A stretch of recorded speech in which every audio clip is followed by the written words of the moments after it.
Breathwork is a simple tool that gets you deeper into yourself so you can begin to understand yourself more. Hi, I'm Sarah Silverstein, and I'm an international breathwork guide here to talk about some of my favorite misconceptions in breathwork. As breathwork gains in popularity, we are uncovering more and more of what is actually happening in the body.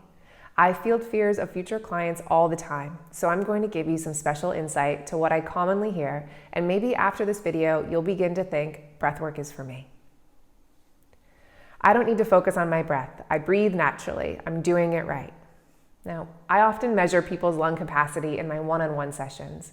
I want people to see how ineffective breathing is negatively affecting their lives, but it's hard to explain if they haven't seen scientific proof.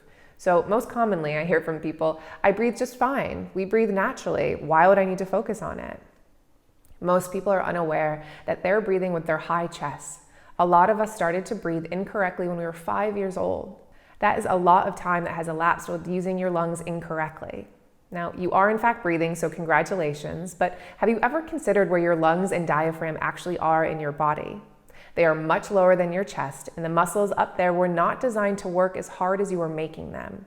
So if you have a sore neck, tired shoulders, or a tight chest, it could be your breathing. Start to bring some gentle awareness to dropping your breath into your lower belly and see how your body feels. Breathing does not change my mental state.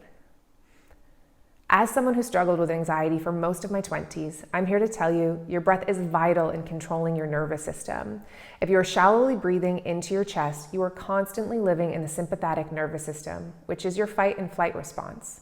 We have a specialized nerve that goes from your brain all the way down into your belly that tips off the parasympathetic nervous system, which is your rest and digest area. We need to be in this zone if we are hopeful to be rid of anxiety. There are slews of videos out there teaching people how to slow their breath down, and I stumbled across one 4 years ago, and I rid myself of an anxiety disorder within weeks. Your breath has the ability to change your entire mental state. Don't discredit one of the most powerful forces in your body. Breathing through my mouth is the same as my nose. Sorry, this is incorrect. Studies have shown that prolonged mouth breathing can in fact damage your overall health, and it doesn't take a long time. If kids start mouth breathing at a young age, they can change the structure of their face, which leads to their jaws forming in an elongated manner, affecting their teeth and narrowing their airwaves. Nostril breathing is how we should all be breathing on a day-to-day basis. The nasal cavities were designed to filter air before it enters your lungs, and it also regulates how much air you're intaking. Prolonged mouth breathing can lead to sleep disorders, digestive problems, and fatigue.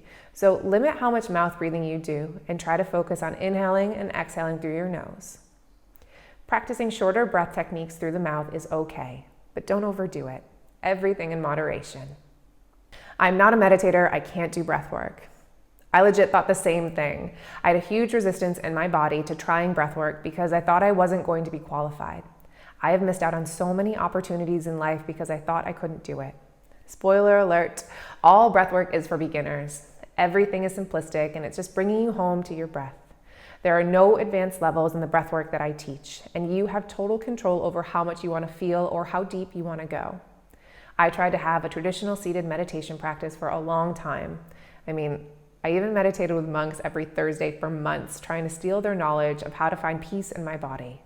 Turns out, what I needed to try was breathwork. I can now calm my mind quickly with my breath and go deeper into meditation than ever before. Breathwork is just hyperventilation and thus bad for you. Unsupervised breathwork can be a long series of hyperventilation. Hyperventilation is when you exhale more than you inhale. This often happens when you begin to breathe at a rapid pace and you aren't paying attention to your breath. This is often how panic attacks are kicked off and your body can start to feel a bit woozy. However, practicing breathwork with a trained professional is safe. Sometimes an experience can be a controlled state of hyperventilation for a short period, but you have the ability to make sure that your needs are being taken care of. Keeping your breath balanced in your body is what your mind naturally wants to do, so being aware of how you're breathing is important. If you begin to feel out of control, you can regain a sense of stability by breathing in and out through your nose with your eyes open. Through your breath, you have the ability to control your entire body and mind. Breathwork is a simple tool that gets you deeper into yourself so you can begin to understand yourself more. I hope this has cleared up some of your misconceptions around breathwork and you feel more inspired to go deeper and see how this practice can be beneficial to your life. Thanks for watching today. I'm Sarah Silverstein and I hope to see you again soon.